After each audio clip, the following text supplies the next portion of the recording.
What? Can someone else do it? 1 to 11?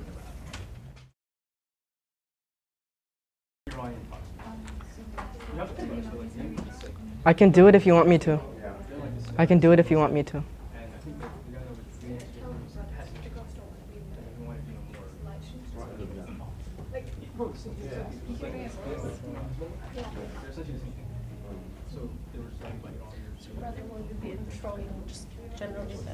No, I'm just going to recite the Quran. He's running the event, Zuhair. Yeah.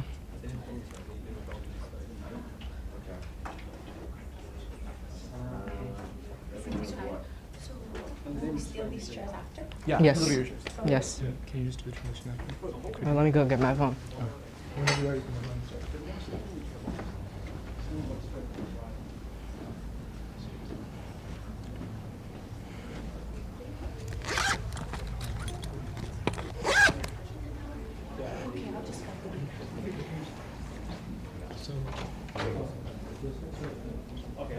Ooh, I'm so sorry.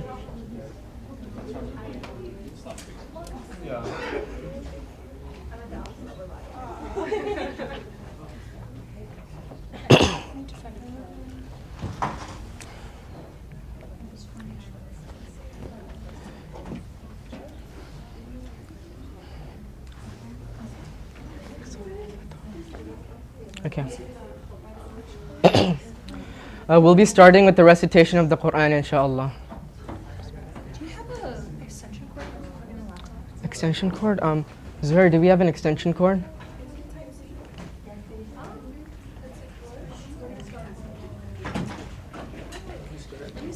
Okay. Can I get water? Can I get water?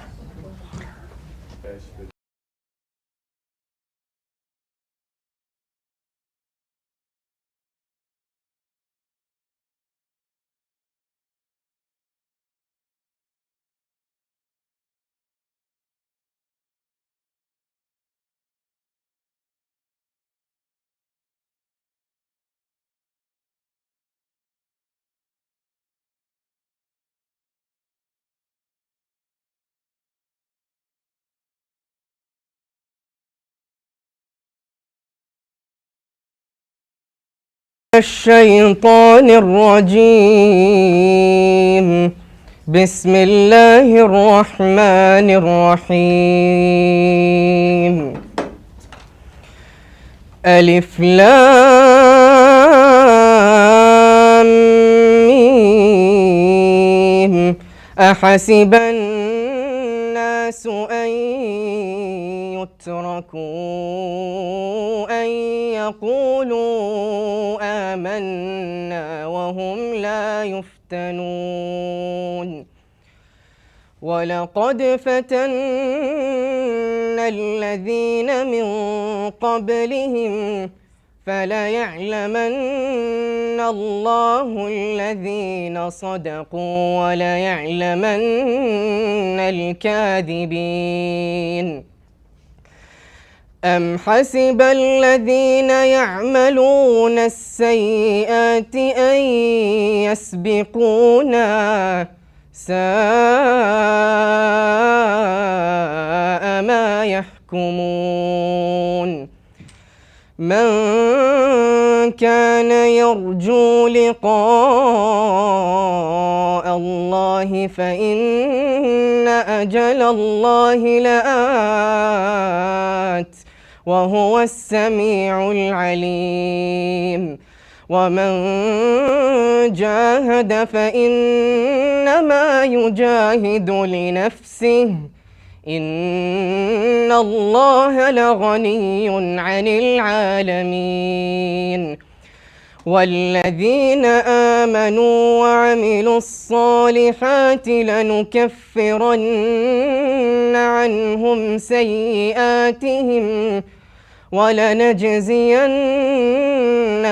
أحسن الذي كانوا يعملون ووصينا الإنسان بوالديه حسنا وإن جاهداك لتشرك بي ما ليس لك به علم فلا تطعهما إلي مرجعكم فأنبئكم بما كنتم تعملون والذين آمنوا وعملوا الصالحات لندخلنهم في الصالحين ومن الناس من يقول آمنا بالله فإذا أوذي في الله جعل فتنة الناس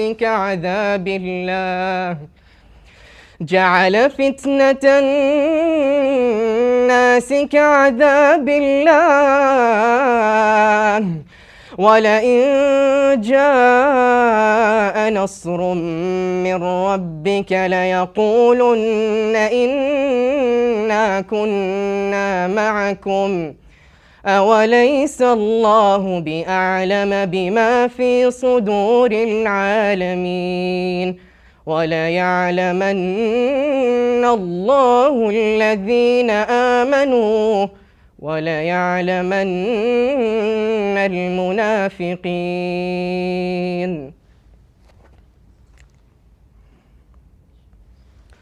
Bismillah ar-Rahman ar-Rahim. Alif Lam Mim. Do people think once they say we believe that they will be left without being put to the test? We certainly tested those before them.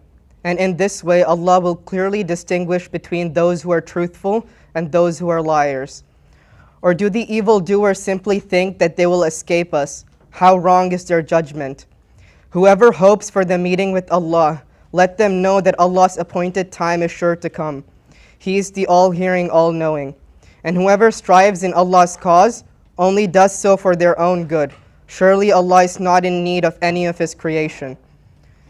As for those who believe and do good, we will certainly absolve them of their sins and reward them according to the best of what they used to do.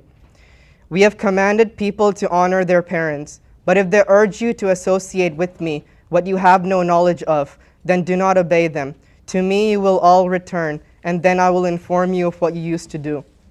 Those who believe and do good, we will surely be admitted by us into the company of the righteous. There are some who say we believe in Allah, but when they suffer in the cause of Allah, they mistake this persecution at the hands of people for the punishment of Allah. But when victory comes from your Lord, they surely say to the believers, we have always been with you. Does Allah not know best what is in the hearts of all beings?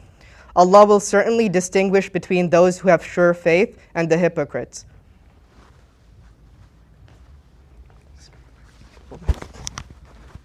All right, Assalamu alaikum wa rahmatullahi wa barakatuh, everyone. Jazakallah khairan all. Thank you guys all so much for coming here. My name is Zuhair. I lead the social justice and advocacy with the Muslim Student Association here at UH, and we're really honored to have this event alongside FAM, Faces of African Muslims, and NASA, the North African Student Association, as well as our speakers from Decolonize Sudan. They drove all the way from Dallas to get here, so I'd really love you guys to give them your full attention. And if you guys are here, I think you guys know what the event is about. So without further ado, I'll hand it over, inshallah. Assalamu alaikum, everyone. Are you able to hear me? All right, okay. My name is Saad Abdelaziz, and I'm here on behalf of Decolonize Sudan.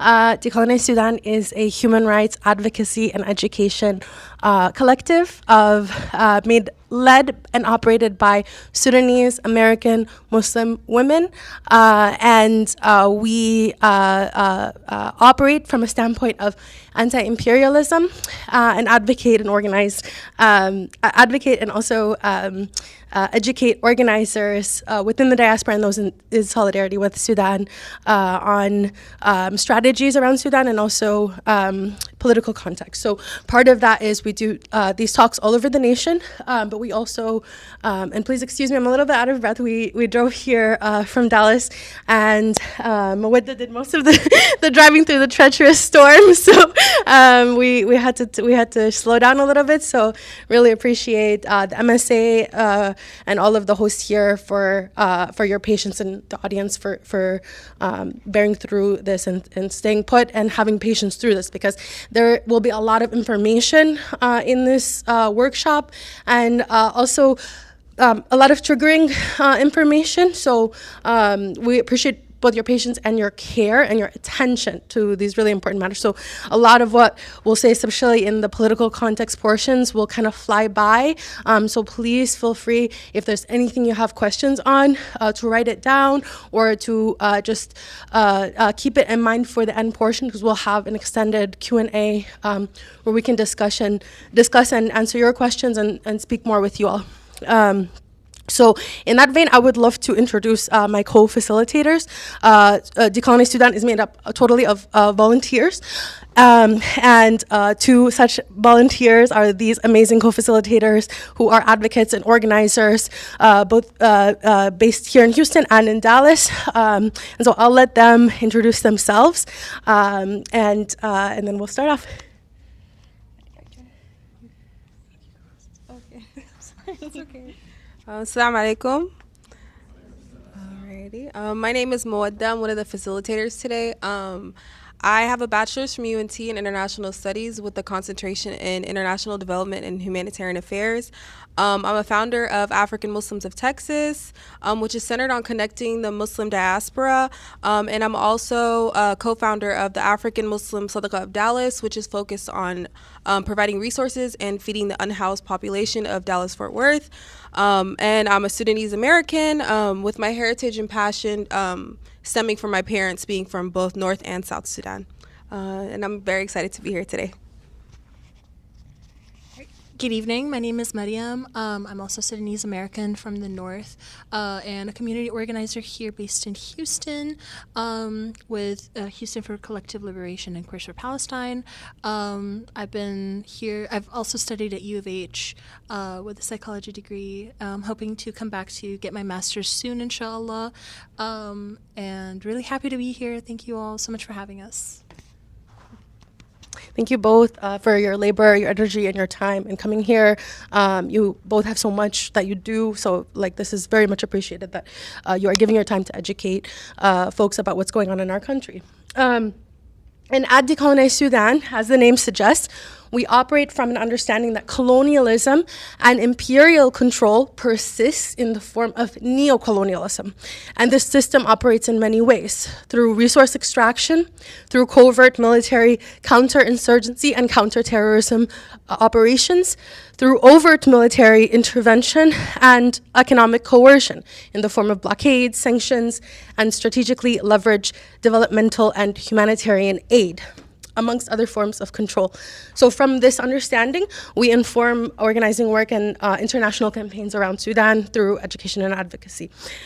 Some of the workshop objectives today, we would like to educate you about current political context in Sudan, encourage diaspora and those who stand in solidarity to center appeals around on-the-ground demands, equip you with practical advocacy skills to effectively support Sudan, utilizing a diversity of tactics, engage in strategies for transformative change to achieve Sudanese liberation, self-determination, and sovereignty. And we not only want to use this session to inform you and make you better advocates, but as you'll see with our first exercise, we want to gather information from you so that we can better inform our work. and be better advocates ourselves. I'll allow Mawadda to start us off with an exercise with these note cards that you have in front of you. Okay, so for today's exercise, everyone should have a note card and a pen in front of you. Does anyone not have one? Anybody? Okay. So on it, we would like for you to write down in one sentence your understanding of what's going on in Sudan. So we're going to give you a few minutes. And if anyone would like to share after, we'll give you the time for that as well.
Okay, so it looks like majority of everyone is done. Does anyone still need a little bit more time?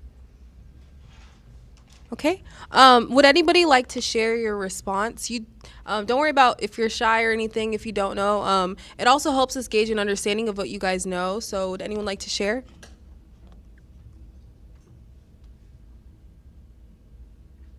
Okay. The UAE-backed RSF are taking over Sudan. Okay, okay. Right. Yes? Going on in Sudan now is one of the biggest genocides. Biggest genocides? Okay. Anyone else like to share? Okay. It's a war between an ethno-genocidal militia versus a unified Sudanese army. Okay, okay. All right. So those are all very good responses. So the purpose, I think that's the right slide. So the purpose of this advocacy exercise is not only to gauge your understanding, but also to force you to consolidate when people ask you what's going on in Sudan. You don't necessarily need to have all the answers right now, but it's also good that you guys are showing up to efforts like this to hopefully grow some more understanding and hear out different perspectives. So before we get started, we want to emphasize that what's going on in Sudan is very dire. The powers that we're up against are very equipped with PR and professional narrative control. The people's resistance needs to be understandable, irresistible, and urgent. So thank you for your participation and showing up today. Just add a quick. Yeah, of course. I usually, like, these are very nuanced answers. Usually when in the past when we've done these workshops, we've gotten like civil war. There's just kind of a conflict going on. It's a civil war. So this is just amazing that you have this understanding already, and it speaks to a lot of the organizing by Sudanese people that has been happening. So mashallah. Am I holding this the right way? Okay. So before we get started, we're going to start with a brief overview of what's happening in Sudan so you're not too overwhelmed with the information. At Decolonize Sudan, we focus a lot on the narrative. So we first want to set a groundwork to talk about one of the most important narrative issue that's being faced. What's happening in Sudan is not a civil war. I really want to emphasize that. A genocidal foreign-backed militia has violently invaded and is occupying our country. Oh, this is the right slide. The world's occupation and genocide is used explicitly, and we'll talk about it a little bit more in the training. But it's very important to know that the RSF, which stands for the Rapid Support Forces, is a private militia group led by a war criminal, Hamdan Dangalo. I hope I'm saying that correct. I'm butchering names. I'm sorry. I'm bad. But he's also known as Hemeti. This is a very important person. You'll hear a lot more about where he stems from. But he's very well known for his startup in the Janjaweed. And he worked as a mercenary who carried out the Darfur genocides, if you've heard about that. And in 2013, Hemeti reconstructed the Janjaweed into his own private militia group known as the RSF. So a lot of people think that what's going on in Sudan is recent, or it's been like recent conflict that's brought these issues to light when these are issues that have been going on for over decades, and it all just accumulated. So it's very important to frame that the RSF is a business enterprise that deals with war crimes. It's a transactional corporation that began dealing with war crimes globally. For example, sorry, thank you.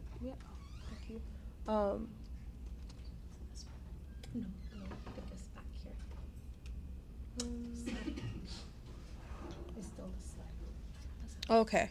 The RSF has dangerously been becoming legitimized in an international community, and that's what pushes the narrative of what's happening in Sudan being a two-sided civil war when they are truly violent occupiers. But before we start providing more political context as to what's going on, I want to emphasize the severity of Sudan's humanitarian crisis. So in terms of numbers, that's good. In terms of numbers, what's going on in Sudan currently is that Sudan has the worst humanitarian crisis in the entire world, globally. And in terms of numbers, Sudan is facing over 12 million people being displaced. Families are struggling to survive. There's civil war, famine, and the collapse of a health system is pushing all of these issues further. And to talk more about what the bottom line, here are some very important facts. So for food and water, there have been reports of the RSF poisoning and destroying the water supplies for people who are still left in Sudan. And there's also reports of high food insecurity. Most people are starving. Meals are not complete with nutrients that people need to survive. And these are health problems that carry on long term. For education, there's about 19 million students that are out of school. 90% of the schools are closed, and it's the world's largest education crisis. So just imagine, like, even in America, imagine all schools were shut down.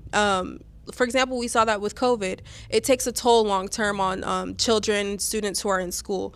So for sexual violence, it's important to note that women of all ages at any moment are vulnerable to sexual assault and rape from the RSF. This does not just only include women, but men as well. It is used often as a punishment for those who oppose the RSF. 6.7 million women are directly at risk, and there are reports of enforced marriage and sex trafficking in Sudan. Can I click the next slide, please? For displacement, 15 million people have been forcibly displaced from their home. Only a third of them have been internally displaced within the borders, but even then, displaced people aren't necessarily guaranteed solidified housing wherever they go. A lot of people have migrated to Egypt and Masr and other countries as well, but that doesn't necessarily mean that they're granted asylum or immunity in those countries to gain aid. For the infrastructure, which was a huge target from the RSF to displace people, because imagine if you take down a country's biggest cities, what's really left? There are small villages, but it's an important target that the RSF used. So roads, homes, hospitals, and markets were all destroyed throughout the regions. It is estimated that 100% of Sudan's universities are damaged, and shelters of displaced people are often subject to bombardment, shelling. So imagine leaving your homes, thinking that a war will end soon, and you come back and you find that your car is missing, your AC unit is taken out of your house, many parts of your houses have been demolished, and that's what's going on throughout several regions.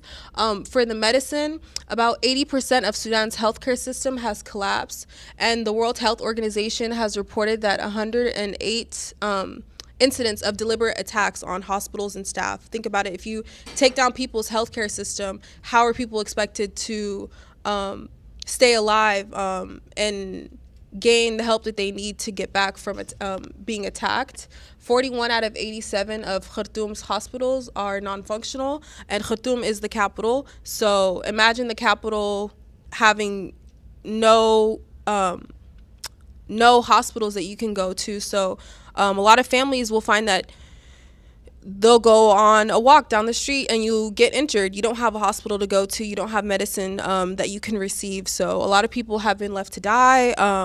There are graves that are larger than blocks of neighborhoods all around different regions. And for telecommunications, the RSF has vehemently used media blackouts to keep people of Sudan from posting what's going on. A lot of the time when you see different genocides around the world, you can't see physical evidence. But in Sudan's case, just because you take a video on your phone doesn't necessarily mean you could send it to someone across the world if you don't have any connection. And so on the next slide, we're going to move on to the political context so that you can get a better understanding of what's going on. But it really is important to emphasize how big humanitarian crisis carries in Sudan. People often think that humanitarian crises can be solved over the course of a couple years, but it's well known that these health problems can carry on long term. Think about it. If you lose a limb when you're 20 years old, what quality of life does that provide for you when you're 60 years old or when you're getting older? So yeah, we're going to move on to more political context, and we're going to hear from Suad.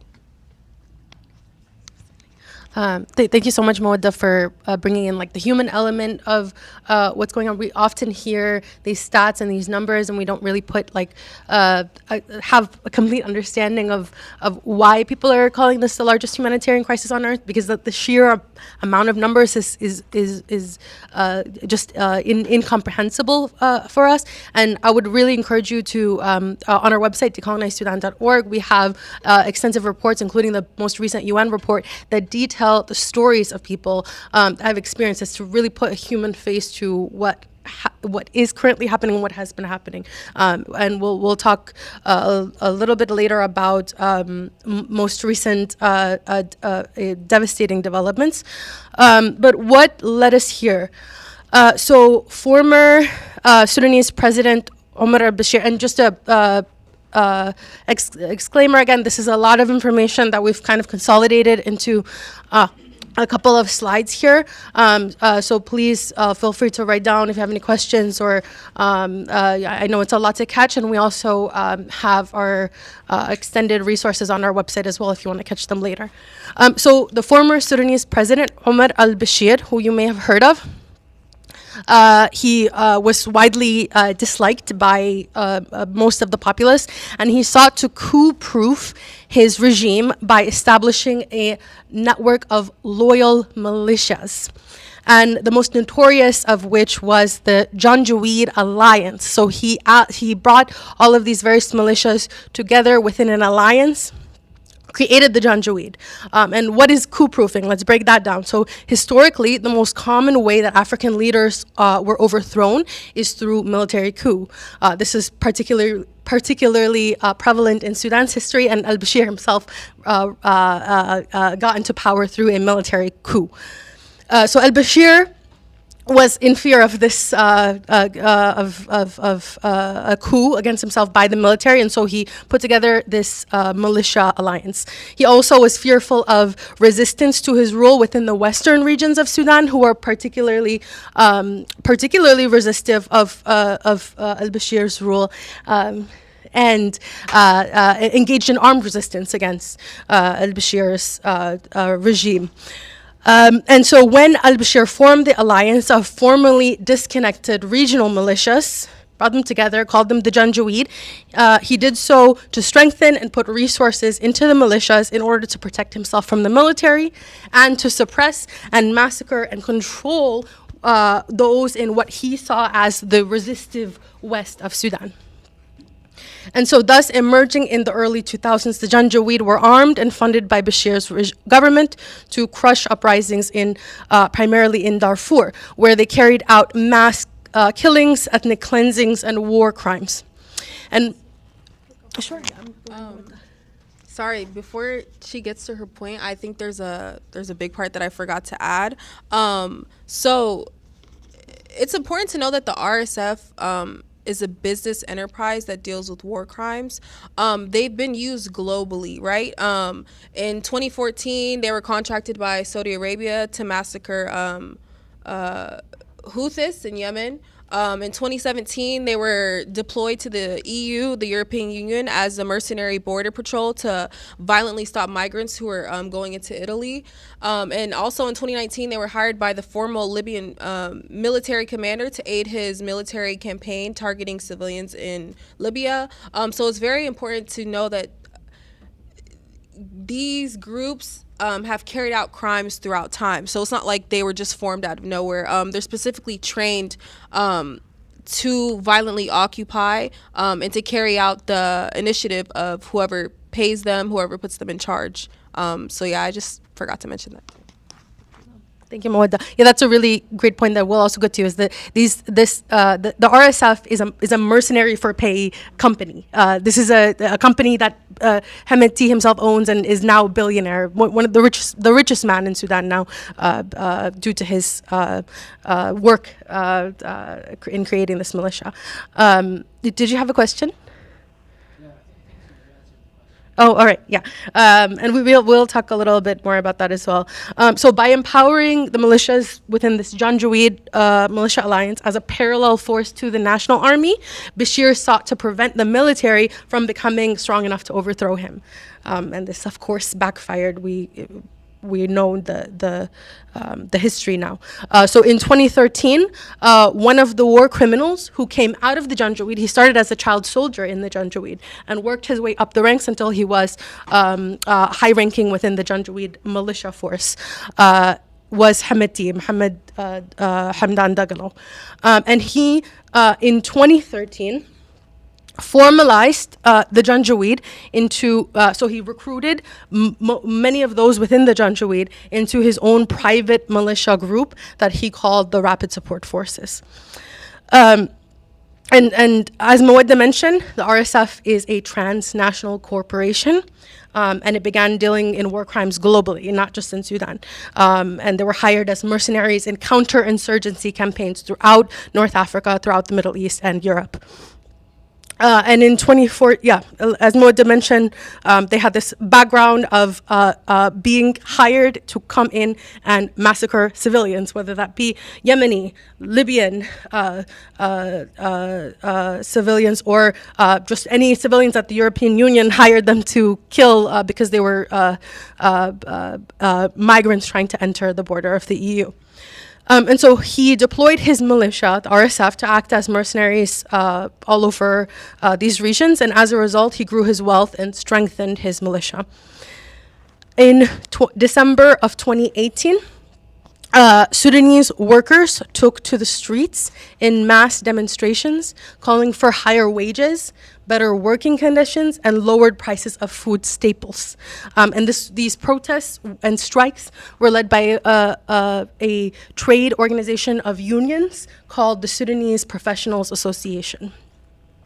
And the economic conditions of the Sudanese people that precipitated this period were decades of counterterrorism sanctions imposed by the U.S., essentially starving out the population of Sudan.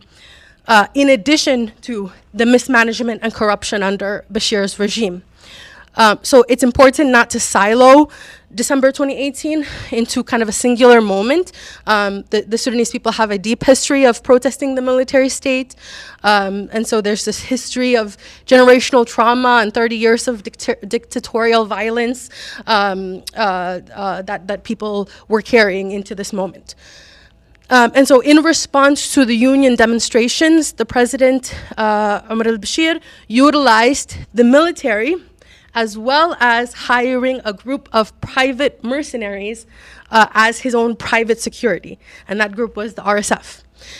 He used the RSF in particular to quell protests, brutalize protesters, and psychologically break any spirits of revolution through cruel and violent tactics. And why did he use this militia rather than, why did he rely on this militia? He could avoid accountability. This was a private group that had no loyalty or accountability to the public, and it was just a private group of mercenaries. In the same way that the U.S. Military often contracts Blackwater and similar private militia groups to go abroad and do the dirty work that they may not want to be associated with the state.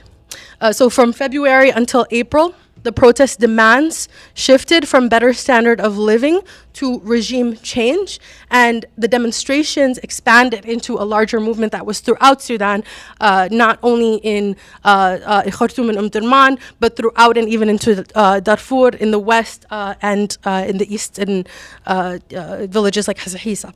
So neighborhood committees of youth formed larger resistance committees, and they drafted multiple revolutionary charters documenting their demands against the military state.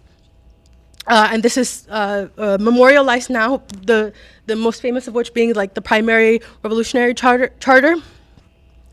In April of 2019, Bashir was overthrown by a coup. And this coup was led by the military in partnership with the RSF. The military utilized the RSF much like Bashir utilized them in the past to act as a sort of mercenary force to quell any protests. And the military quelled mass revolt by promising that military rule was only temporary, calling it a democratic transitional council. And many were opposed to this move. The US was instrumental in this coup and the transition into military governance. The US directly facilitated the agreement to formally accept military transitional governance. The people of Sudan vehemently opposed the agreement as it only brought them backward into military governance, and the resistance committees memorialized this opposition within their famous revolutionary charter. And called one of the primary demands was the military back to the barracks, that the military is a fighting force, not a governing force. And this is what we stand behind. And a co-opted civilian group, we say civilian in quotations, because it's many people within the Bashir's regime that were a part of this group. They call themselves Kahed, the Forces for Freedom and Change, and they later rebranded as what's known now as Takaddum. So if you hear, we'll talk more about Takaddum, but if you hear about this group, Takaddum, it is a civilian, faux civilian co-opted group that signed this agreement saying, okay, military, take power. Although we won our civilian-led leadership, the military may now take power, and really led to where we are today. And so Kahed claimed to represent civilians, signed the agreement on behalf of the people of Sudan. And this move legitimized military political presence and recognized the RSF as a separate force. Yes. Sure, yeah, why not? Yeah, Taqaddum. So Taqaddum was, like as I said, was led by many that were associated with the previous regime, like this guy named Hamdok, who was the prime minister under Bashir's regime. So it was primarily led by Hamdok, and we'll talk a little bit later about more about Hamdok in particular. Mm-hmm. Definitely, definitely. Oh yeah, yeah. You could. Mhm. That's a really great characterization. Yeah, definitely. You could divide along class lines in that way. This was a higher class, and usually, very importantly, the makeup of Taqaddum is mostly expats and those who have international citizenship. So a very privileged class. Yeah. And so many call this period from 2019 to 2023 a period of counter-revolutionary struggle. And protests continued. The main protest demand became for an end to military executive governance and a transition to civilian-led governance. And again, military back to the barracks. So in June of 2019, the RSF conducted one of the largest massacres of protesters, and this was on the last night of Ramadan. The RSF, much like the IOF, conducts many of its massacres in the month of Ramadan because understanding that military operations may be limited in that time. And so protest organizers, many of our main, this was an extremely sad time in the history of Sudan. Many of our activist leaders and protest organizers were targeted and killed in the square, violently killed. And as, yes. The overthrowing of Bashir, he was still there with the RSF, or I'm kind of confused on how he's overthrown, but there's still protests. Yeah, so people were, so the military did this coup, and they were saying we're going to, Bashir went into exile. He's still alive. He's in exile, and the military promised the people, we are going to have a transition to civilian-led leadership, like you are requesting, like you are demanding, but this won't. And they signed this agreement. And this agreement said that on April 16th of 2023. The military would transfer power from themselves to civilian-led governance. I wanted to add something if you had a chance. So this is kind of one of, like if you hear about like countries in Africa, for example, having like more of like a military presence is because like they elude people with the promise of a transitional government, meaning like it's for the people by the people, when in reality it's just a very covert way for them to exert power over the people, and then that leads to a military state.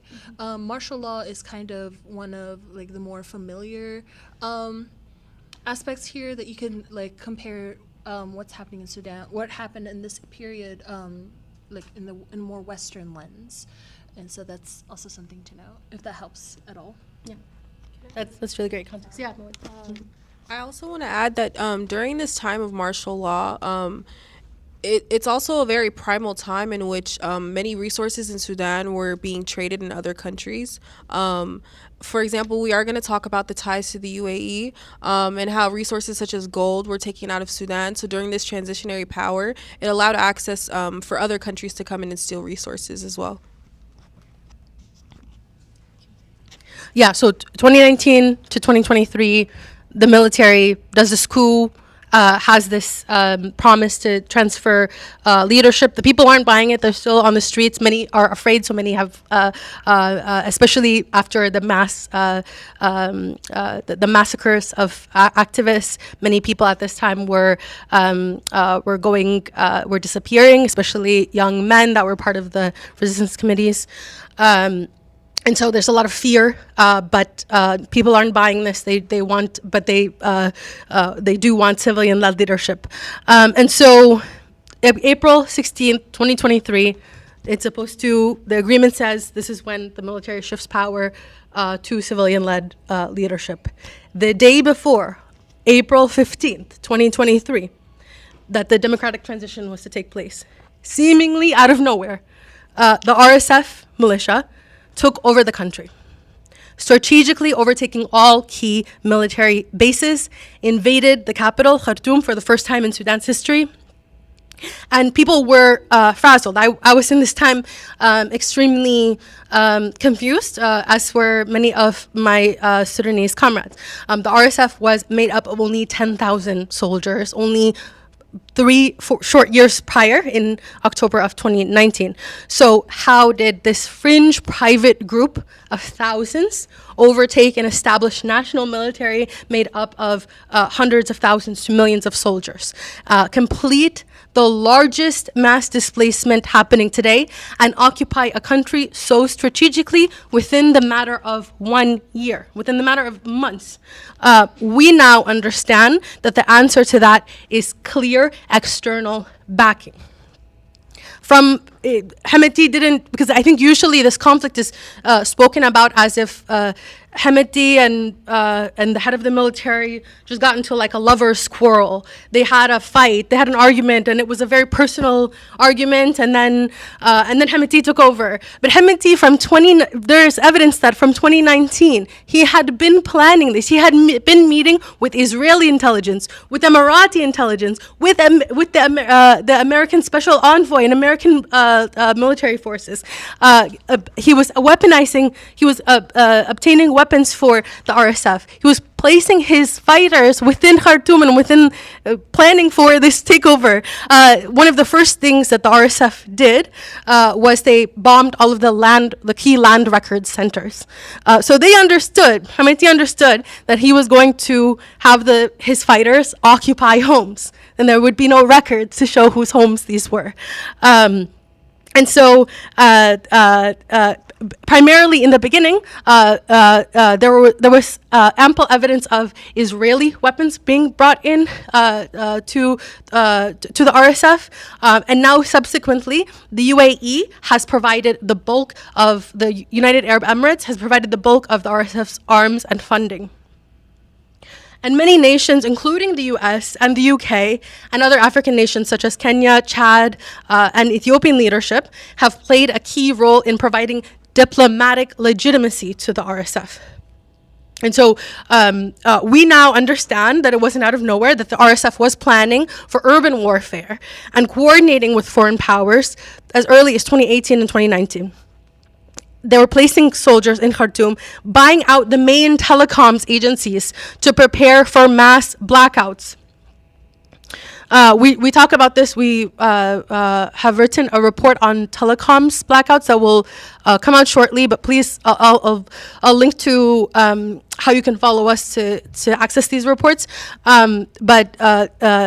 The strategy that came into play around the blackouts that we've seen from 2023 onward is extraordinary. That Hemeti was able to buy out the main telecoms agency and then have such a strategic takeover of all of the infrastructure, the telecoms infrastructure, and this was vital in not only his war on the ground, but his war on information and narrative control. And beginning as early as 2019, Hemeti hired an Israeli PR firm located in Canada. It's called Dickens and Madsen. And this firm was instrumental in mapping out the two sides' civil war narrative. So he hires this international PR firm to legitimize the narrative. He blacks out all of the telecoms so the people on the ground can't broadcast their demands and tell people what's actually going on.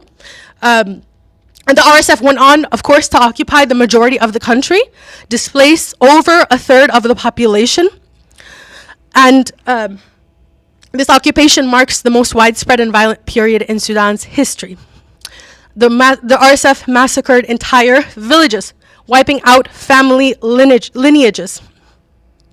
Within the past 2 months, there have been some hopeful but alarming developments. So the RSF militia was expelled from the capital, Khartoum, and much of the Al Jazeera region, marking a significant shift. However, fighting continues as the army works to fully eliminate RSF presence from these areas. There still continues to be fighting in within Khartoum and surrounding regions and within villages along the Al Jazeera region. The RSF has pivoted its strategy from a full takeover of Sudan to an aggressive campaign of annexation in the West. The militia has escalated genocidal atrocities in Darfur and has been targeting communities in the West and Nuba Mountains with intensified violence. Most recently, they targeted the largest camp for internally displaced within the Darfur, the northern Darfur region, and this is called Zemzem camp, and it's right outside of Al Fashir. They massacred over 600 people, and it's still counting. Like whenever you see a stat or a number around Sudan, I always say to double that stat or that number, because the documentation is not there. They're still finding bodies. They're still not able to document what has happened on the ground. And in Al Fashir and particularly in the northern Darfur regions, of course, the RSF has implemented a full mass communications blackout. And so people cannot broadcast, not only cannot broadcast their demands, but cannot communicate with one another, let alone document and report what is happening on the ground. And so the RSF has proposed a parallel government in the west of Sudan, and essentially intending and planning and laying out their plans to annex the west of Sudan. This development signals a dangerous new phase of the conflict, one that not only threatens the sovereignty of Sudan, but also deepens the humanitarian crisis as the RSF entrenches itself into the western regions with foreign support. So there is continued evidence that the UAE, the United Arab Emirates, is continuing to funnel in weapons en masse following the RSF's annexation announcement. This is after the UAE publicly promised that they are no longer sending in weapons to the RSF. There has now been ample evidence and corroborating evidence that the UAE is providing financial and military support to the RSF in exchange for directly profiting from resource extraction, and primarily the extraction of Sudan's vast gold reserves. And so the UAE has not only exchanged this gold with the RSF, but has outright taken this gold. And so there is and Miriam will speak about this when we kind of go over like the actors in this. But what is the Emirates, the intention of the UAE here, and that is primarily resource extraction, but also land extraction and the extraction of agricultural resources. And so the RSF are ironically dubbing their proposed parallel government of the annexed area a government of peace and unity. They have publicly laid out their plans. On April 10th, they announced that they would ramp up violence and commit widespread massacres of civilians in the surrounding IDP camps and subsequently Al Fashir in Darfur, with the ultimate plan to launch the capital of their parallel government in Al Fashir. Sudan has initiated legal proceedings against the UAE at the International Court of Justice for genocide complicity, corroborating evidence that the UAE has in fact provided the bulk of financing and military support to the RSF in exchange for gold extraction, gold and resource extraction. And so there's a lot that I've went over within this section, a lot of actors. And so to break down the various actors at play, Miriam is going to lead us through kind of going through key actors and their motivations and their political goals. We have a lot, so there's a strategy called power mapping, and it's an organizing tool to figure out what is going on, who is doing it, how to achieve movement demands through influencing targets associated with those actors, identifying your opposition and their motivations, which will allow us to identify strategies for shifting power. And we have a larger power map that is continuing to grow on our website, decolonizesudan.org. And if you'd like to contribute to it, please get in touch with us. But to go over some of the key actors most recently, I'll allow Miriam to take it away. Perfect. Before we get started, and I know that was a lot, did anybody have any questions regarding what Suad has just gone over before we get started? Going once, going twice. Question? Yeah. What was the reason for the coup in October 2020? In 2019. No, there was another one, 2020, whenever they threw over the transition. Remember who was, right? What was the reason behind that? You're saying the transitional council. Sorry, just one quick question. What is our timing looking like for any of the organizers today? 15 minutes. Okay. If it's okay, we'll get to the questions at the end because we have a little bit to get through in such a short span, and we'll get to questions at the end, inshallah. All right. So before we get started, I'd like to go over what power mapping is. Power mapping is an organizing tool that helps us figure out how to achieve movement demands through influencing targets. So in this exercise, we'll be identifying our oppositions and our targets, and that will allow us to then identify strategies later on for shifting power. And with that, we'll go ahead and get started.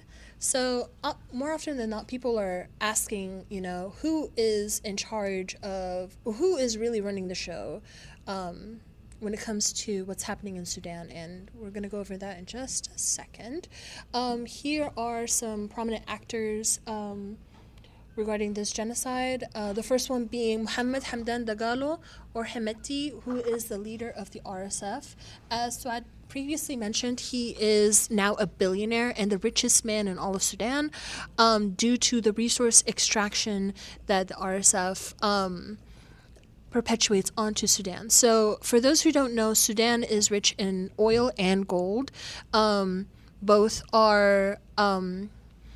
fuel the UAE's and the majority of the Middle East's income. The UAE relies a lot on selling gold and petrol to Western countries to kind of keep it afloat. And so by proxy, by massacring and displacing people in Sudan, they then have the opportunity to exploit the land by extracting resources unfairly. And he directly profits from everything that the RSF is doing as well. And then we have Mohammed bin Zayed, who is the president of the UAE. The UAE is currently the primary funder and the supplier of the RSF. They fund their activities. They send weapons through humanitarian aid boxes. Some bombs were even found from Pennsylvania, the United States, sent to the UAE, and then that bounces back to the RSF. And they also directly profit from this genocide through land extraction and resource extraction as well. And then we have William Ruto, president of Kenya. Now, Kenya, there's a lot of historical context regarding that because Kenya has been supportive of previous peace talks between Sudan, Egypt, and the West. But now they have, more recently, they have hosted the RSF in their country and have supported and endorsed their parallel government scheme. Which is pretty bad.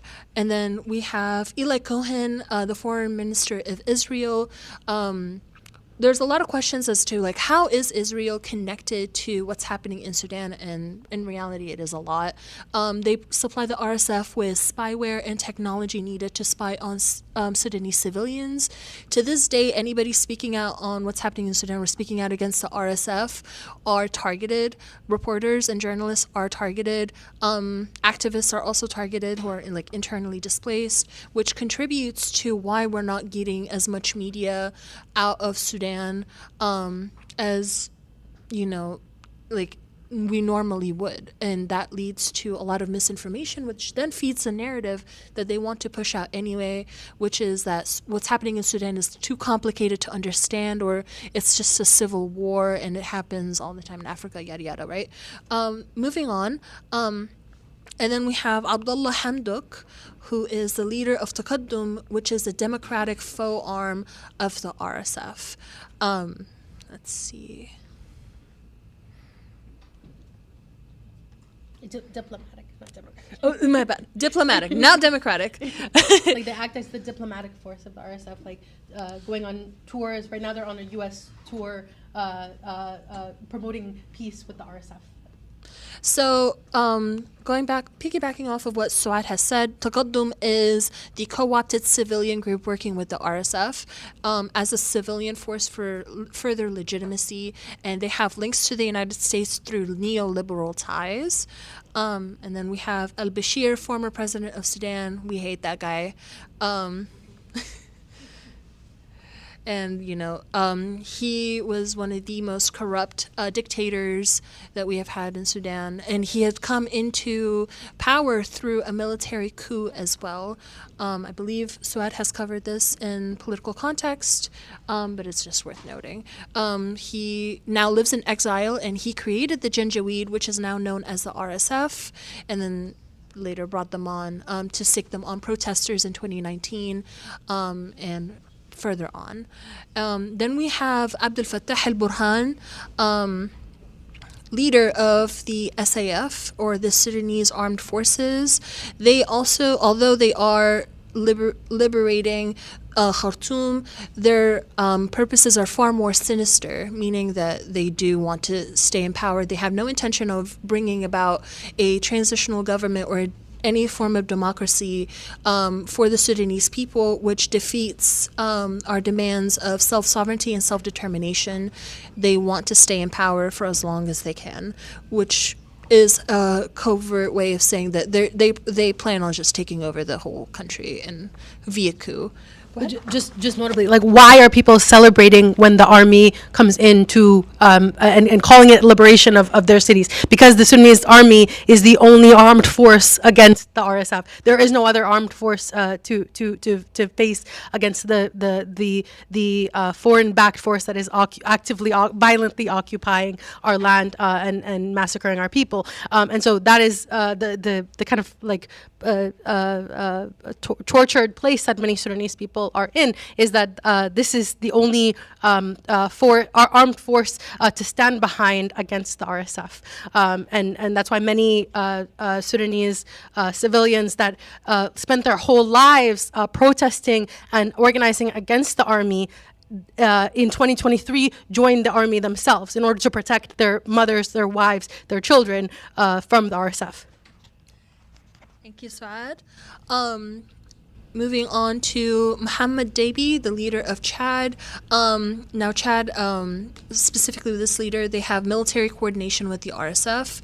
They host RSF military bases, facilitate weapons exchange of UAE weapons to the RSF, and they are complicit in trafficking Chadian people into the RSF. You'll come to find that people within the Rapid Support Forces are not actually Sudanese, but are foreigners coming in, like from Libya, from Chad, from Kenya, to essentially take over Sudan. And I think that's also something to note. And that are paid mercenaries. And they are paid mercenaries. Yeah. Mm-hmm. And something closer to home is Anthony Blinken. His motive is just securing security interests in the Middle East and North Africa, control of Sudan's foreign policy.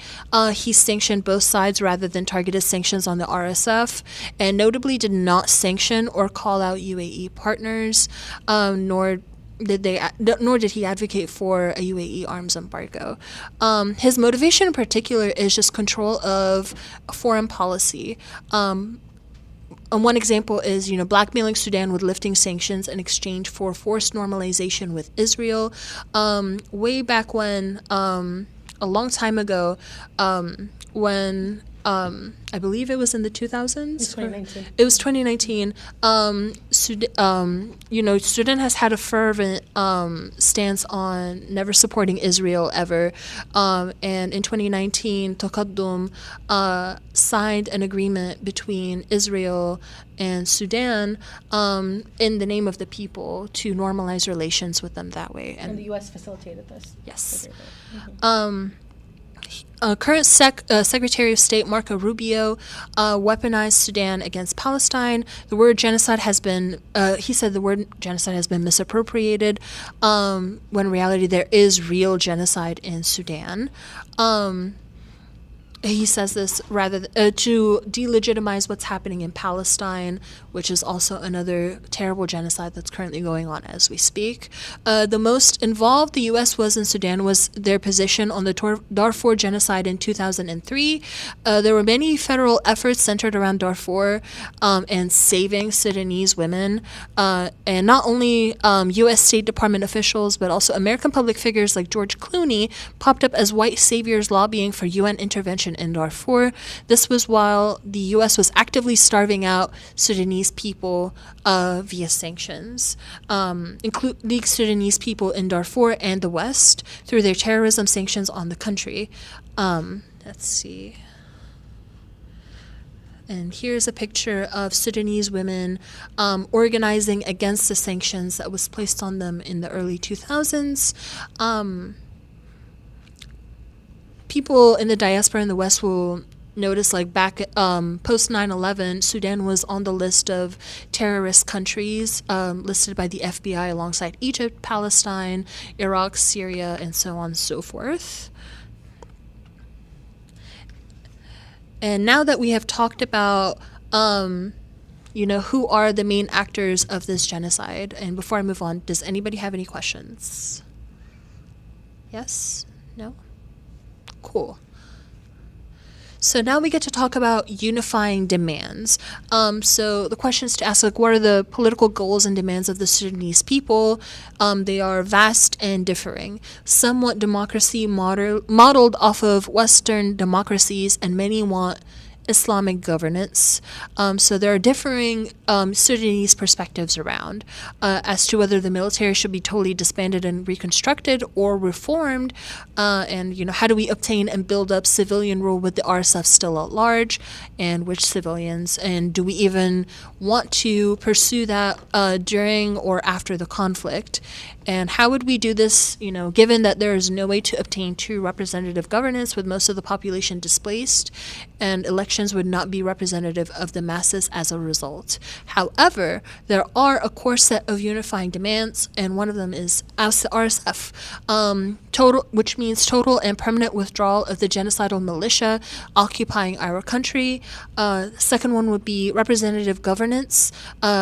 We are looking for leadership that is looking out for the interests of Sudanese masses and will not exploit Sudanese resources or succumb to corruption.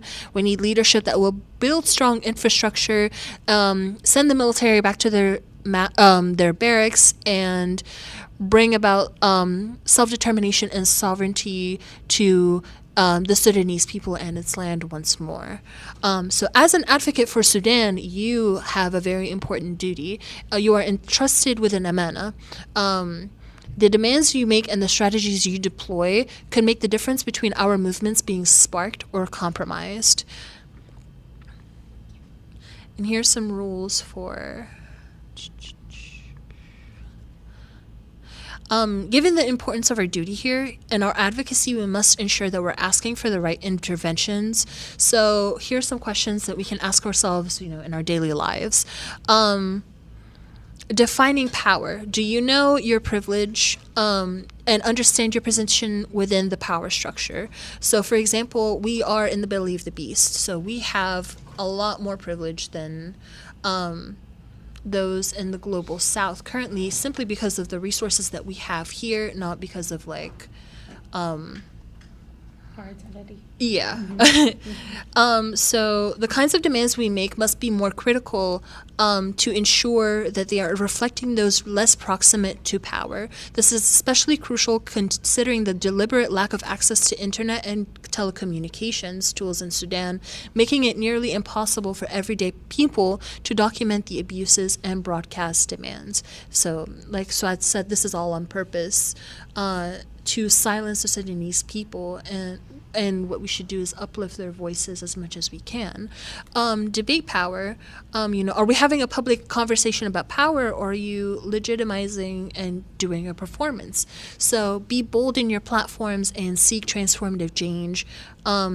You can reshare infographics or news coming out of Sudan on social media like Instagram, Twitter, etc. You can also uplift campaigns and humanitarian campaigns coming out of Sudan as well. That would be really cool too. And does the strategy allow you to build power? And we could talk about that a little bit more. Like, there's so many ways to organize around Sudan, whether it's through education and advocacy like we're doing, or mobilizing the community to put pressure on our public officials, or internet or online advocacy as well. And disrupting power, is this an opportunity to disrupt power, make it hard for oppressors to suspend human rights, and never start demands with concessions? And then we have redistribute power. Does this intervention allow you to repair harm and shift power away from harming communities? And you could use dual power by chipping away at the power of the state to cause harm and build critical infrastructure under the people's control. One example is the Black Panthers resisted against police forces while creating sustainable programming for their neighborhoods to thrive. Many of us have heard about the breakfast program and the free clinics that the Black Panthers brought about into their communities, and of course they faced heavy police repression as a result. Now that we've laid the groundwork for the questions to ask yourself as an advocate, let's get into practical examples of strategizing around narratives on Sudan. Thanks, Mike. Is it okay if we go above time for like 10 minutes? Is that all right? Okay. So, one thing that we emphasize, given is around narrative, and it's not just because of semantics. There's not our words and the demands, the interventions that we call for are have power and are extremely vital, especially in this time when many on the ground are not able to coordinate to make unified demands.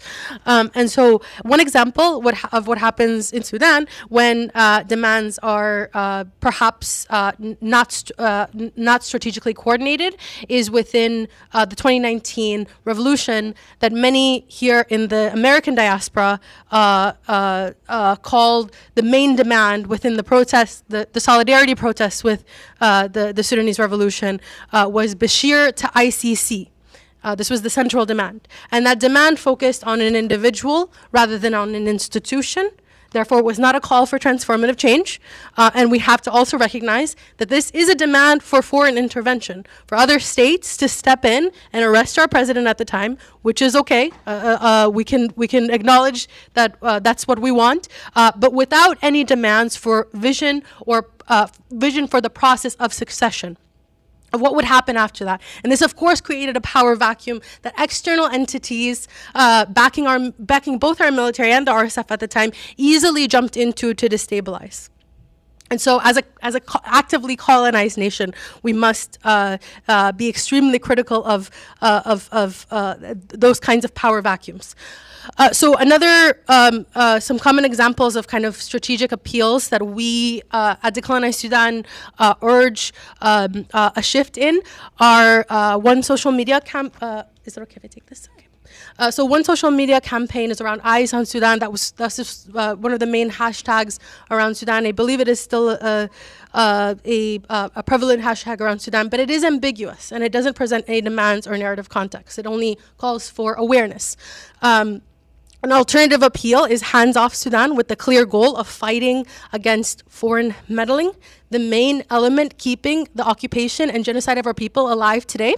And this is in line with the international movement to boycott the UAE. That is a demand that Hands Off Sudan entails, that we, as responsible consumers, should not be buying gold from the UAE because it is stolen gold, and we should not be engaging in tourism in the UAE, not only because it is built on slave labor and contributing to the genocide of Palestinian people, but it is directly contributing to the genocide of our people. And so we have all of these slides also online if we don't get to all of this. So if you follow us at Decolonize Sudan on Instagram, you can catch these slides and also find them on our website. Civil war to occupation. This is one of the central narrative shifts that we call for, in that civil war does not distinguish between parties, and it legitimizes the RSF as a diplomatic force to be engaged with as a kind of national force. The RSF explicitly targets civilians, and we have to be critical that when we speak about the RSF as a type of warring side, as a paramilitary or military force, this is not only inaccurate, they're a private militia group, but we are conceding the demand that the RSF be ousted from power, and we're giving the RSF legitimacy and power. So not only are narratives around occupation more reflective of the experiences of Sudanese people on the ground, they are actively people whose lands are not there have come and occupied their lands. But the RSF as an entity with no popular support is conducting the forcible displacement of our people, literally occupying our homes and lands, violently taking control of all aspects of life for those who live in RSF-controlled areas. But we also utilize this narrative strategically to meet the urgent demand of ousting the RSF. Under international law, there is an important distinction between an internal disturbance and an occupation by a non-state armed group. So these words aren't just words. They carry occupation and civil war carry an entirely different set of responsibilities, rights, and demands. And an important note that narratives of occupation, of genocide around the RSF are not in conflict with and do not concede the core demands of the People's Revolutionary Charter. Peace talks. The U.S., as Miriam had mentioned, the stance had historically been, and still is with Marco Rubio as Secretary of State, is that promoting peace talks in Sudan. The U.S. Attempted to facilitate peace talks with the RSF and brought in the UAE at the head of these peace talks, the very entity arming the militia that has taken over and treating the RSF as some type of diplomatic entity to be engaged with and negotiate with. And this intervention treats the RSF as a legitimate state entity to be bargained with. It legitimizes the militia's diplomatic status and formalizes the RSF's occupation of Sudan. Under all definitions of domestic and international law, the RSF is a non-state actor. It is a private militia. This intervention also contests the legitimacy of the Sudanese military, leaving foreign actors open to support the RSF. And arguably most importantly, in this context, it is extremely pertinent to ask who is facilitating these peace talks and what are the terms of the peace agreement and who is at the head of the bargaining table. So both the U.S. and most recently the U.K. Have facilitated these peace talks where the UAE is at the head of the bargaining table, there to determine the fate of Sudanese people, stripping Sudanese people of their right to self-determination. So this is a vital time in which the U.S. and the UK are attempting to co-opt civil society organizations to lend in legitimacy of these peace talks. So that's one of the many reasons why it's important that we stay principled and grounded in the narratives and the demands that we call for now more than ever. An alternative demand is unwavering permanent withdrawal of the RSF from Sudan. If our immediate goal is to oust the RSF from power, the international community must delegitimize them as an armed group and not as a formal state power that can be negotiated with. Deploy UN peacekeepers. This has been a recent call. There have been calls for the United Nations Security Council to deploy UN peacekeepers, and make no mistake about the name of the misleading name. This is a call for direct military intervention. And we talk about this a lot in our most recent organizing training, which we also have a toolkit for and a recording of on our website, on the history of UN peacekeeping troops and peacekeeping missions being used to destabilize primarily Muslim countries. And so from an anti-imperialist perspective, calls for UN peacekeeping troops are deeply problematic. They often serve as a cover for neo-colonial military intervention and imperial domination under the guise of humanitarian intervention. We lay out some examples like case studies like in Haiti, in Somalia, in Syria. Peacekeeping missions have led to further destabilization. So in all these cases, UN troops acted not as peacekeepers, but as tools of imperial policy, undermining local sovereignty, empowering reactionary elites, and deepening crises. In Sudan, similar intervention would entrench foreign control, delegitimize grassroots resistance, and pave the way for looting of resources and further fragmentation. An alternative demand is to support grassroots resistance. Genuine peace and security for our people must come from the self-determination and organizing of Sudanese people, not foreign boots on the ground. Ceasefire. We speak in length about this demand, but primarily we have to think about the strategic effectiveness of this intervention. It is a demand starting with a concession.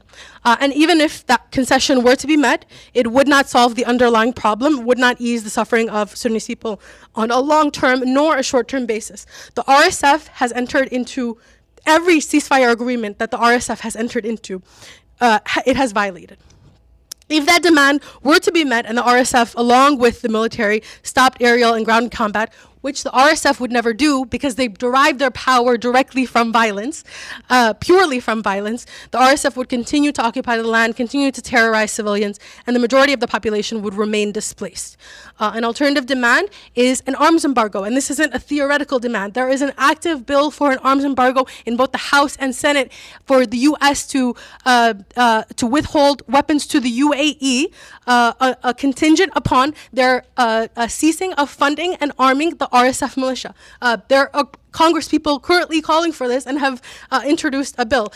We have a petition at change.org/UAE arms embargo that you can sign, or you can individually contact your Congress people to speak to them about supporting this UAE arms embargo bill. They may not have heard of it. They may not understand what's going on in Sudan. So you can educate them and you can call for them to support this bill.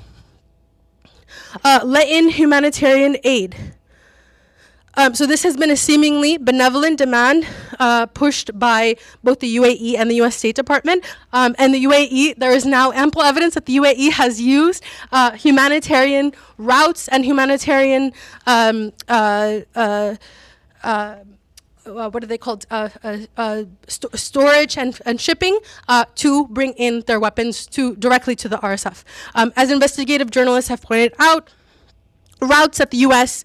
Negotiated with the UAE to open up, such as the Adre border, are nowhere near civilian areas, but instead lead directly from the UAE military bases in Chad to RSF bases in Sudan, where the UAE weapons are brought in. So the U.S. has actively played public peacekeeper whilst facilitating these weapons transfers. We call for a stop of the flow of arms.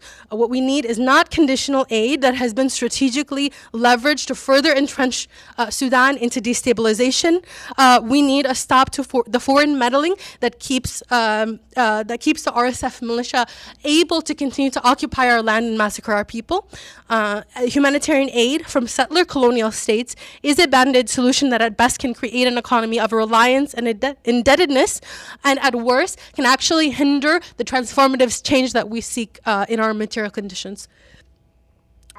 Just an urgent appeal in solidarity. We deplore you to act. And Mawadda will just close us really quick with a couple of resources. But as the 2-year mark of the violent RSF militia takeover has passed, the RSF, just a couple of days ago, the RSF is heightening violence in Darfur in a plan to annex the west of Sudan and announce Al Fasha as the capital of its parallel government. The UK have hosted this genocidal militia and their UAE backers on peace talks that explicitly exclude any Sudanese officials. Our oppressors are working hard to massacre our people and occupy our land, but we fight harder. Most recently we had an international day of protest in solidarity with Sudan and calling for hands off Sudan, and specifically a UAE arms embargo. And so we implore you to reach out to us if you would like to organize something of your own. And Mawadda will talk a little more about that organization and mobilizing, as well as the continued resources that you can utilize to advocate for Sudan. So I know that was a lot of information. I hope that it broke down the barriers for some of the understanding. And again, you don't have to walk out of this room having all of this information memorized. The Decolonize Sudan website does have all of this information on there. So we do encourage you guys to check the website out. Not only is this training going to be available, but we have had other advocacy trainings where we teach people how to mobilize in their communities in ways that you can protest. The Instagram account is Decolonize Sudan. There's consistent posts being posted every single day about information that's going on in Sudan, as well as trainings that are coming up. There are also virtual options, so you don't have to physically be in person. There's Zoom options as well, and if not, they're recorded and placed on the website. But I really just wanted to encourage everyone to try and play a part in any way that you can. So when you leave this room and you hear all this information and it upsets you, you don't necessarily have to sit on that information. There are different ways that you can act. We touch more on that in the presentation for mobilization and protest. But real quick, I just wanted to talk about the different forms of protest. So there's mass action, there's direct action, there's boycotting, specifically the UAE. I know some people take it upon themselves to personally look for gold sellers that get their gold from Sudan and boycott places like that. There's also digital organizing. So if you do see the hashtag no hands off Sudan, please repost it. Even if you still want to keep your profile blue, you can do that as well for Keep Eyes on Sudan. And some of the key elements that I want you to take from this is to create targeted, sustained, collective, and strategic ways to weaken financial power. You don't have to be Sudani to act, but I do encourage you guys to take it a step further when you leave this classroom and figure out ways that you can implement supporting Sudan in your daily life. It doesn't have to be mass or radical ways. They're all just little steps you can take, and all that information is available on decolonizesudan.org. Just to close it out, if you guys have any questions, are we gonna eat first, or is it like, I don't know how you wanted to do it. I'm not sure. Whatever. So no need to rush that. Just like revive it. Oh, okay. What we're gonna do is instead of having everyone come here, we'll sit, we'll do the Q&A, and we'll bring it to each other. If I can have sisters Rosanna and Rowan come and help. Okay. You guys can start the Q&A and we'll pass out. Okay. Sounds good. Does anyone have any questions? Thank you, Mawadda. That was beautiful. Thank you, I know a brother had a question earlier But on. why the coup happened? I would just in short say to consolidate for military governance to continue. I think the military wanted did not want to transfer to civilian leadership and wanted to maintain a military state. Why do you think the RSF and the staff Sorry. Could you repeat that one more time? One more time, I'm Sorry. The army. Why the talks? Oh. Their role was to integrate the RSF with the staff, right? So why did that? You said integrate the RSF into the army. Yes. To become one army. That was the initial plan.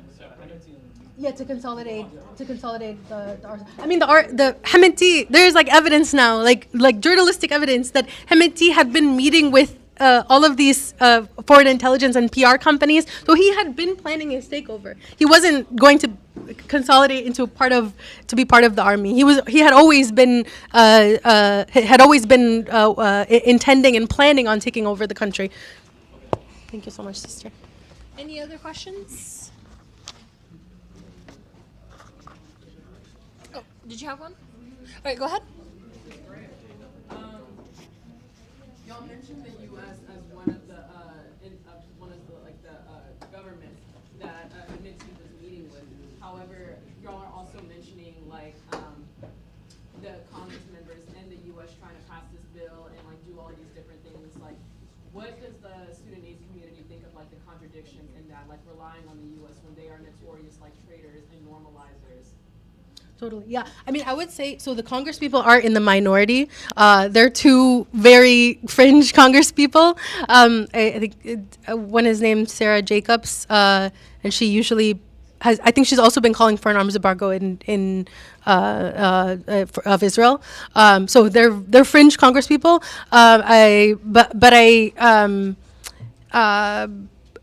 Contradictions. I think that's a really, really good question, and I would love to just chew on it and think about it a little bit before I answer. I can add to that a little bit is that the United States has had a history of I don't know how to really describe it, but they would often retaliate against the government, against the countries that they're advocating for. It's kind of like a double-edged sword. It's kind of like throwing rocks and then hiding your hands and being like, "Oh man, I'm so sorry that happened," right? So it's important to note that this isn't like Saad had mentioned, there are members of Congress that are for an arms embargo of the UAE and Israel and are for the cause. But as a whole, it's important to note that unless the entire body is for the arms embargo, which is what we're trying to push, there is no way for them to advocate for Sudan without, it's actions speak louder than words. And so unless they are wholeheartedly listening to us and amplifying our demands and actually putting things in motion, then there is no way for them to advocate for us beyond sweet nothings and empty promises that are meant to quell the people from being too upset. And again, also feeds into the narrative that this whole situation is too complicated, when in reality it's much more simple than it is perceived. I hope that helps.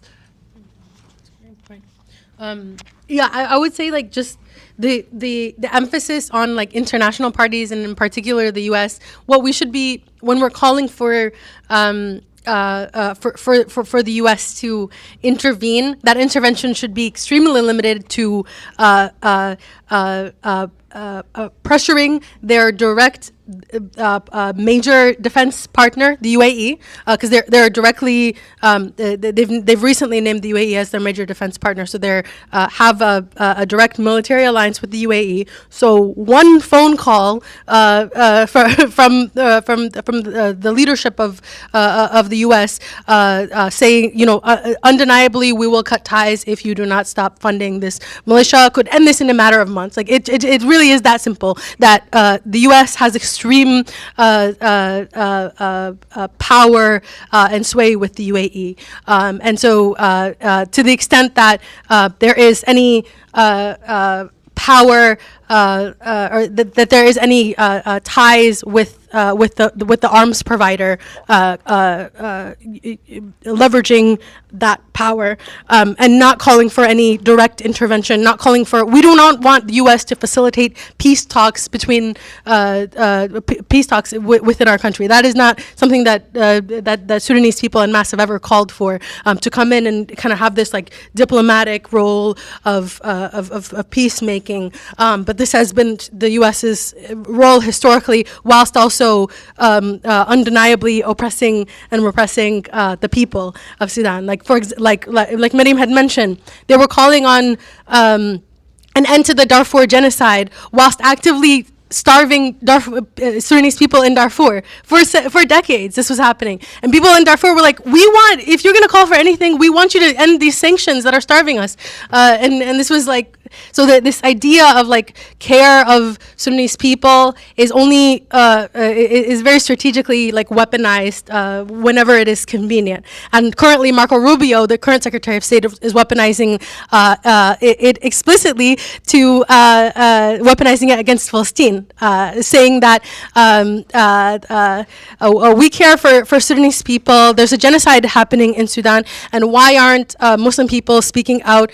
Muslim people and progressive people speaking out against the genocide in Sudan, but they're only speaking out about it in Palestine. Oh, it must be because anti-Semitism, and this is how they're weaponizing Sudan and the Sunni struggle against Palestine. And we are like, this is our mission is to actively fight against this narrative because it is this is not only incorrect but extremely dangerous narrative that explicitly the Trump administration has really played on. You know, the Biden administration did the same thing. Definitely. So, I mean, you'll see a lot of like discourse online. It was the black woman, I don't know, what's her name? I don't know if she's a Secretary of State or anything, but she was a really big advocate for ending the genocide in Sudan, while also like championing the UN to like decline a ceasefire in Palestine. So this wasn't just, you know, like special to like the Trump administration. Definitely. This is like, No, you yeah. know, this is like every single administration. And you know what this kind of reminds me of? It kind of reminds me a little bit of like Boko Haram. And when the 300 girls went missing back in like what, the early 2010s and stuff, the hundreds of girls went missing, and then you see Michelle Obama, you know, campaigning for Bring Our Girls Home. Yeah. And Obama is funding Boko Haram. You Yeah. know? So it's really And bombing Somali people. Exactly, exactly. So it's really important to like break the normalization ties with the U.S. because what their like goal and trick to do, and like part of the propaganda is to like destabilize a nation while propping themselves up as, you know, the saviors of like so and so, or like, you know, there is no such thing as limited foreign intervention with the U.S. Yes. That is like Yeah. there's no such thing as that. You know, they will come in and they will like. It will be like a disaster, you know, it'll be destruction, it'll be genocide. It's like what the foundation of like Americanism is, genocide, you know what I mean? So. Yeah, that's a really good point. And there's no such thing as non-conditional. Like, There is none. yeah, the U.S. has There's this. no negotiating with Yeah, terrorists. yeah, exactly. In Sudan, for example, the U.S. has historically been the main aid provider, and that's not. And that aid has always come with ties, and those ties have been primarily around foreign control of foreign policy. And like one thing to add is like always ask yourself like what does America gain from what's happening in Sudan, and why do they want to intervene the way that they want, the way that they are essentially.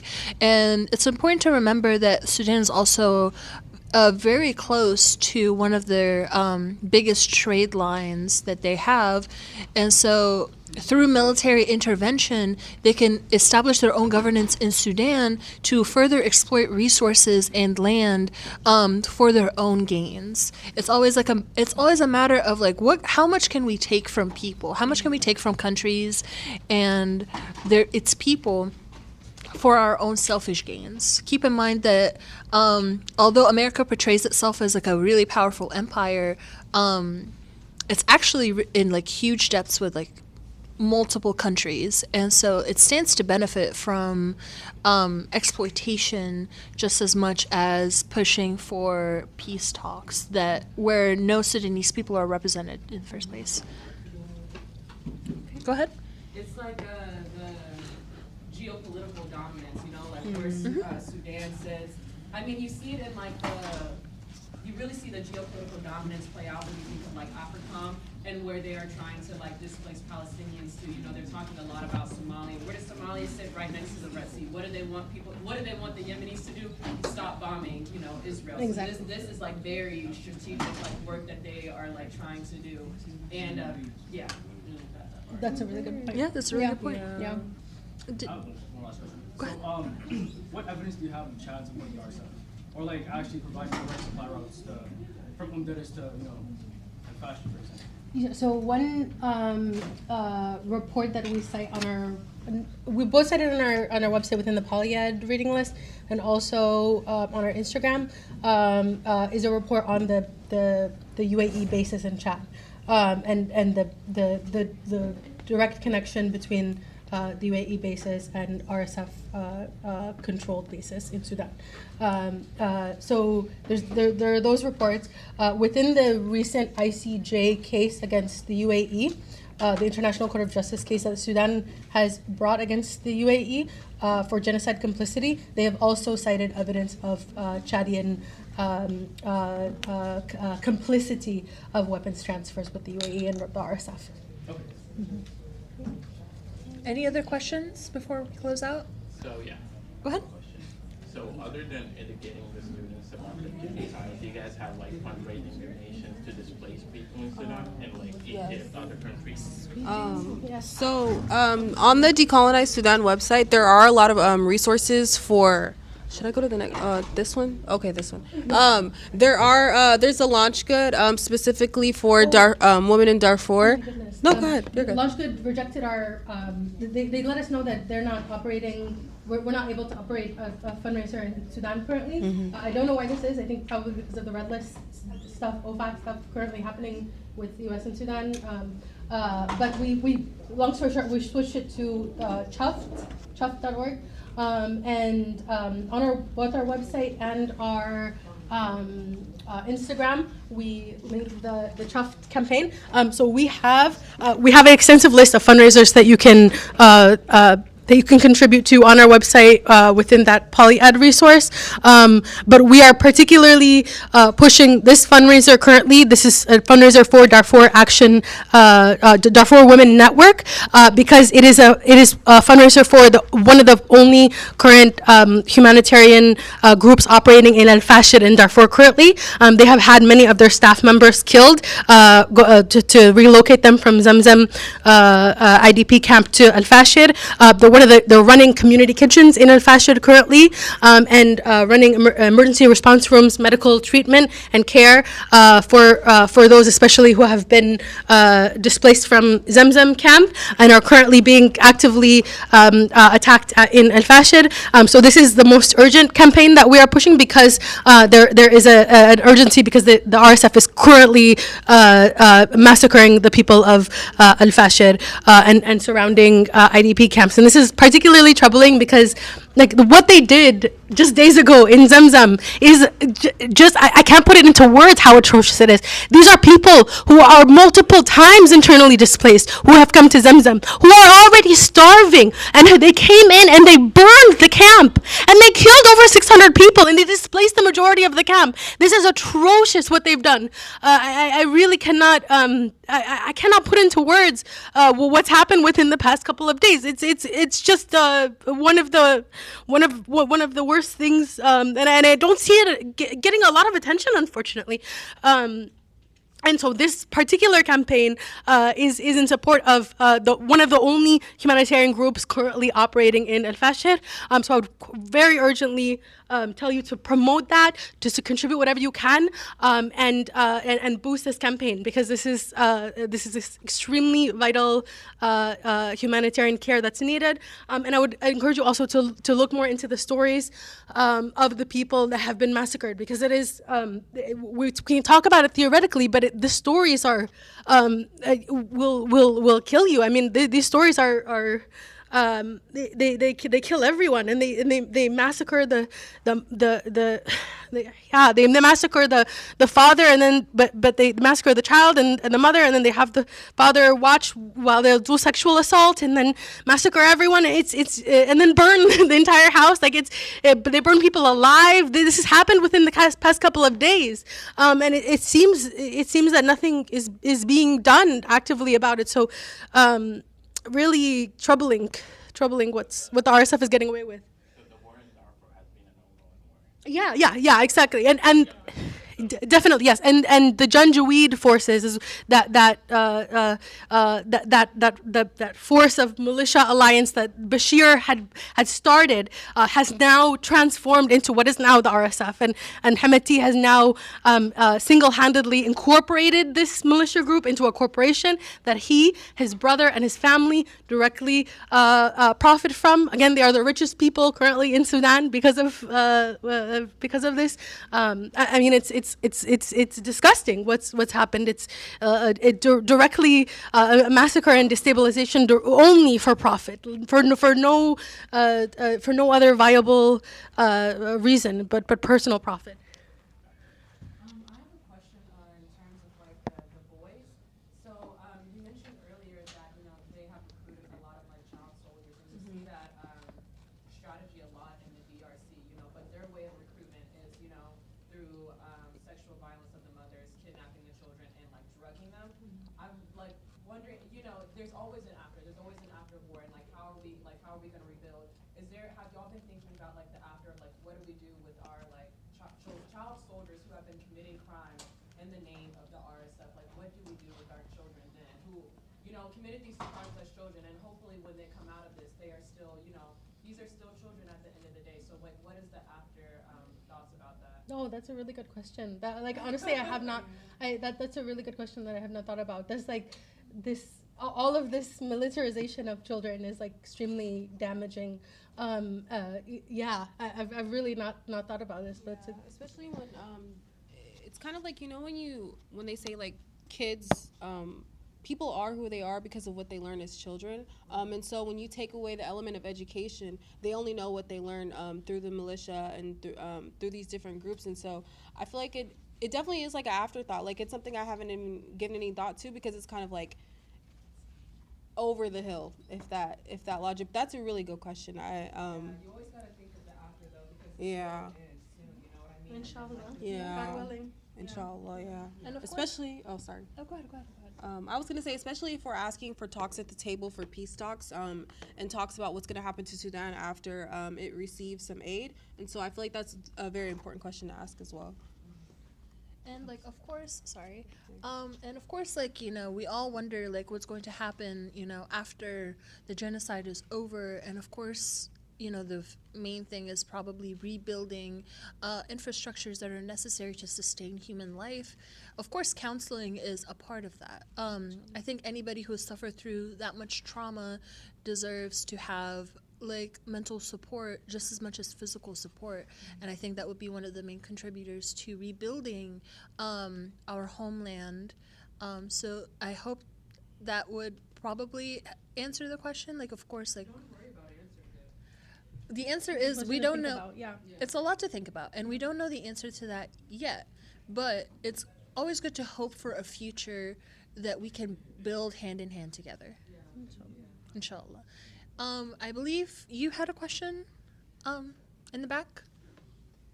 So I was wondering, in the U.S., what could we do? What is something that we do in terms of lobbying, maybe against the UAE, trying to stop the UAE actually from backing the RSF? Is there a way that the U.S. intervention or something that we could do through congressmen or through lobbying, through advocacy, to actually stop that and to actually expose them for these war crimes? Yeah, I mean, there is a direct bill in both the House and the Senate for a UAE arms embargo, contingent upon the UAE ceasing its support of the RSF, ceasing its military recruitment, because they not only fund and arm the RSF, but they also give fighters, contract fighters into the RSF. Most recently, there was hundreds of Colombian mercenaries that were contracted by the UAE to join the RSF, and there was one Colombian mercenary who, this is totally unrelated, but he was there was a journalist who interviewed him, and he was in Colombia and was contacted and did not know where he was going to be. He was just told of his mission. He didn't know where he was going to be placed, and then they placed them all in Sudan. Like, this is just like many of the mercenary fighters in the RSF are just paid mercenaries. They're not part of the ranks of the strategy of displacing people, or like, there's a larger strategy here of occupation. They're just paid to go in and kill and massacre people. And so stopping the flow of this arms and of these fighters is something that we can directly do, and that we within the U.S. have a lot of sway over. Many of the Congress people, many of our local Congress people may not even know what's going on in Sudan. So just having a conversation, a personalized conversation that is like, hey, you know, I know people who have been affected by this, or this is happening, and we know now there is ample evidence that the UAE is arming and funding this militia. Even the U.S. has stated as such. So what are we going to do about it? Can you support this bill that is of a targeted UAE arms embargo? Is extremely achievable. So support for this arms embargo bill. You can also sign the petition at change.org/UAE arms embargo. You can keep talking about this, talking about the U.S.'s role in indirectly arming the RSF through the UAE, and actively understanding that the UAE is doing so, and actively continuing to be a major defense partner to the UAE and provide weapons exchange. So talking about it in those terms, talking about our responsibility in opposing this flow of weapons, other things that maybe we could do. Yeah. If you're somebody who's interested in like social media and would want to take on like a personal project, Houston is very large. I would say setting up a list of businesses to support that don't get their gold from Sudan, I think that would be a really good project if somebody wanted to work on that. I know that that's going on in Dallas and San Antonio. So if anybody wanted to do that as a personal project, I would say go for it. Oh, you're like, okay, so she said she'll take it on. So if you guys want to get in contact or see what the update is soon, and just kind of helping each other, I feel like protesting and mobilization is actually, it's something I wanted to ask you guys about. I had a question for you guys just to kind of see, like, to gauge what goes on in Houston as far as protesting, because I know what goes on in Dallas, but I do have more questions. Oh, okay. Oh, so sorry. Do you want to close Sorry. out? I And if you'd think like that's to continue everything. to be engaged with Decolonize Sudan, we're always looking for researchers, we're always looking for organizers. So please get in touch with us through our website, decolonizasudan.org, or you can get in touch with any one of us while here. But yeah, of course. Thank you guys so much for coming. At the back, we have cookies and fruit if anyone wants to get, as well as juice. Thank you again so much to Decolonize Sudan for coming all the way. Thank you to the MSA, UH MSA. Thank you to y'all for prioritizing this talk and prioritizing this subject. Appreciate you. Jazakallah. I feel so bad because you guys drove all the way and had like No, alhamdulillah. This was good. I will feel bad that we've cut all the time. We pushed it. I didn't know. No, alhamdulillah. Cookies and fruit as well. Please feel free to come. Jazakallah. Thank you. That was